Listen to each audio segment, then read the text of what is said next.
You got another question? I got a few more. Process. Process. We don't use processes. We just do it. Smart people, given a question, and you've never done it before, you don't get there with a process. You get there by clear thinking, off-the-wall thinking, French cats bouncing off a wall type of thinking, and you do that with everybody around you, and guess what? The configuration that's going to work gradually becomes very, very visible, and it's never done by a process. Remember, I was known as a car guy, and after a number of years, we were doing work for the New York World's Fair, in which I was in charge of designing the Ford Magic Skyway. And Walt says, Bobby, I want you to design Abraham Lincoln, the body of it. We got one here. We've been working on it for a year. It doesn't work. The head works, the hands work, but the body won't work. And I thought, I don't know anything about human physiology, and Lincoln doesn't have any wheels, you know. So, but guess what? In maybe a minute, I looked at that Lincoln that was not working, and I saw it as an aircraft fuselage made out of thin-wall steel tube. I was in a glider club. I just happened to have a steel tube fuselage aircraft that I was restoring, and I immediately saw that's the way to do it. That's an example when I'm talking about free thinking, that had I not been a free thinker, I would have not had the direction to go within about 2 minutes from the time Walt asked me to do that. How many of you ever rode the Disneyland monorail? And going back the way Walt would ask somebody to do something, he walks in, shows me these pictures of really ugly-looking trains that look like a loaf of bread with a slot in the bottom sitting on a stick. And he says, Bobby, we're gonna build a monorail system in Disneyland. I want you to get started right away on it. And guess what? If you are a curious person and you've spent all your time snooping into everything you can snoop into, and putting it on your head, and you may never use it, but you might use it someday. I had a broad brush idea of how stuff sort of works. A monorail is nothing more than a strange-looking bus. And within 2 weeks, I had enough drawings that I made that my boss and I were sent over to Germany to talk to the Allweg company who we were going to work with. At the end of the week, it was, Mr. Gurr is not a licensed diploma engineer. He cannot do this. Well, yeah. But I'm doing it. We would work. Now, remember, that was 8.5 months from the time Walt gave me the picture. Everybody doing the work talked to everybody all day long. That's how fast you can go if you're a completely free thinker and you've been given something you know nothing about.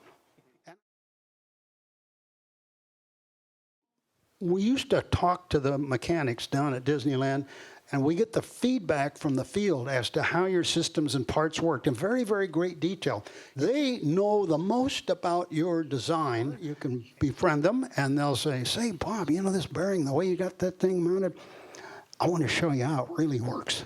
That's the guy you want to listen to. I'll bet you've got a lot of projects you've worked up here that some of them, didn't go too far, but some of them went so far. There's Google stuff we live on the world that we can't live without. And that all had to come from a goofy idea, you know. And you guys were not afraid to do that. My basic pay was watching the smiles on people's faces when they go to an attraction.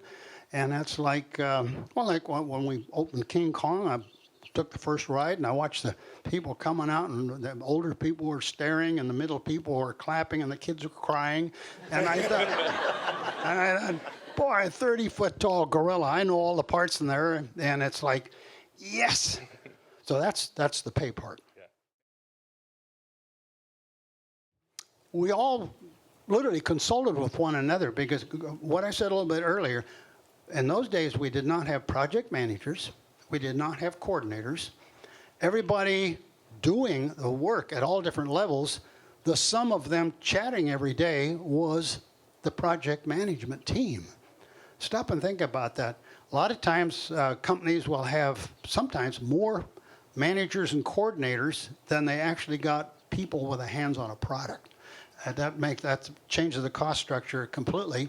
If you're doing the work, you're part of the managers. You're part of the coordinators, and you don't need everybody else to go do it. You can't do that in all companies, of course. Some of us are very complex. But that was a principle that was present in those years, the speed, how things got done so quick. how did you collaborate with animators or kind of the arts department just to kind of gel art and engineering together? Well, remember what I was saying earlier? We all talk to one another all the time.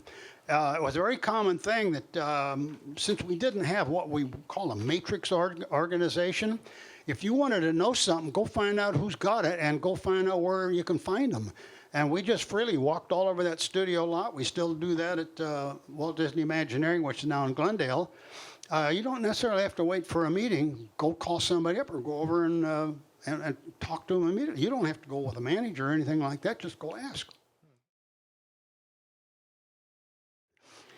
The interesting thing was time was so tight. Like when Walt would start a project, he'd set the day they were going to call the media in and have the grand opening, and then you work backwards with everything to the present day, and everybody could automatically see that, oh my God, we don't have any time to waste here.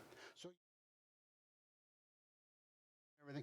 I want to know how everything is done, because that's a long-winded answer to your question. I want to know everything about everything.